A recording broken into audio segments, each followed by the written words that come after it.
पिछले एपिसोड में आपने प्रश्न किया था कि प्रकृति के 3 गुण क्या हैं। आज हम इन्हें समझने का प्रयास करेंगे।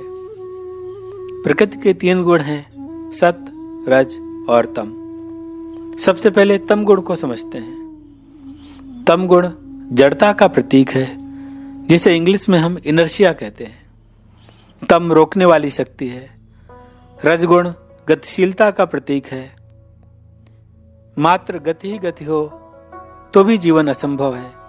गति पर नियंत्रण बहुत जरूरी है, अतः तम गुण की आवश्यकता है। पर गति कितनी चाहिए और कितना नियंत्रण, इस बैलेंस को समझने के लिए सद्गुण चाहिए। सद्गुण बैलेंस का प्रतीक है। जब सत से रज और तम पूरी तरह बैलेंस्ड हो जाएं, तभी इन गुणों से ऊपर उठा जा सकता है और समता की स्थिति प्राप्त की जा सकती है। भगवद गीता का अध्याय 2 वास्तव में गीता का सार है और इससे मनुष्य के लिए जो गंतव्य है, जो साध्य है, उसका वर्णन किया गया है। गुणों से ऊपर उठना यह साध्य है और इस प्रकार गुणों से ऊपर उठकर समता को प्राप्त करना यह साध्य है। श्री कृष्ण अर्जुन से कहते हैं कि हे अर्जुन, सकाम कर्म की निकृष्टता को समझो और उससे दूर रहो। तुम्हें समता का आश्रय लेना चाहिए। समता को समझने के लिए आप एपिसोड 14 और एपिसोड 15 की चर्चा का श्रवण करें। आगे श्री कृष्ण कहते हैं कि जो फल को हेतु में रखकर कर्म करते हैं वे कृपण हैं।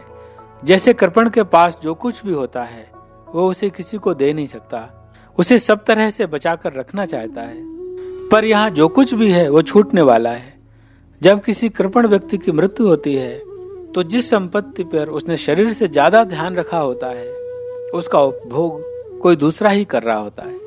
ईशोपनिषद के पहले सूत्र में ही ये आता है कि इस दृश्य और अदृश्य जगत में जो कुछ भी है सब उस परमात्मा का ही है, और जो लोग उसे अपना मानकर स्वयं ही अपने उपभोग में लेना चाहते हैं वे कृपण हैं। लेकिन जो मनुष्य समता में स्थित होकर कार्य करता है वह इस जगत में पुण्य और पाप दोनों का ही त्याग कर देता है, क्योंकि दोनों ही बंधनकारी हैं।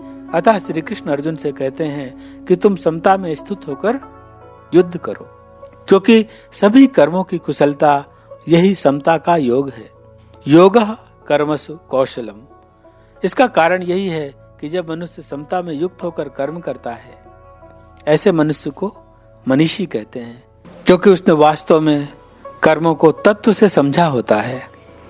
ऐसे मनीषी कर्म का कभी भी त्याग नहीं करते, बल्कि कर्म फल का त्याग करते हैं, अर्थात उसे उस परमात्मा में ही अर्पित कर देते हैं और विनिर्मुक्ता अर्थात जन्म मृत्यु रूपी बंधन से मुक्त होकर शरीर में रहकर ही उस निर्विकार पद को प्राप्त कर लेते हैं जो समस्त दुखों से परे है।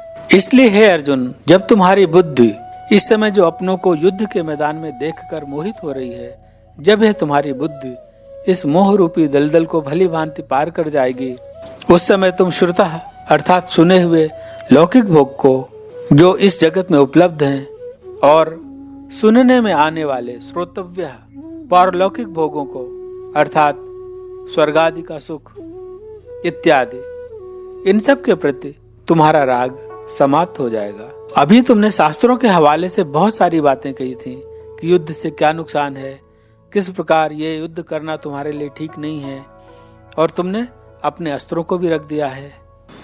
तो इसे समझो कि शास्त्रों को तुम अपने ढंग से समझ रहे हो, उसके शाब्दिक अर्थ से परे गहरे अर्थ को नहीं जान रहे, और इसे ही तुम्हारी बुद्धि विचलित हो रही है।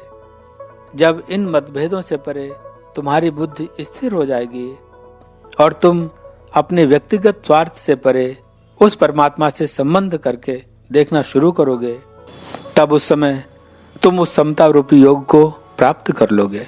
तब अर्जुन ने श्री कृष्ण से कहा, अभी मुझे समत्व की स्थिति प्राप्त नहीं हुई है। अभी तो मैं आपसे इस बारे में सुन ही रहा हूँ और समझने का प्रयत्न कर रहा हूँ। अतः कृपा करके यह भी बताइए कि जो लोग समता की स्थिति प्राप्त कर चुके होते हैं, जिनकी प्रज्ञा स्थित हो चुकी होती है, जो स्थित प्रज्ञ हो चुके होते हैं, उनके लक्षण क्या है, वो लोग कैसे बोलते हैं, वे किस प्रकार बैठते चलते हैं और किस प्रकार का व्यवहार करते हैं। अर्जुन ने स्थित प्रज्ञ के बारे में जो प्रश्न किया है वो बहुत अद्भुत है और अगले एपिसोड में श्री कृष्ण अर्जुन के इस प्रश्न का जो जवाब देते हैं उस पर चर्चा करेंगे। आज इतना ही। जय गौ माता, जय गोपाल।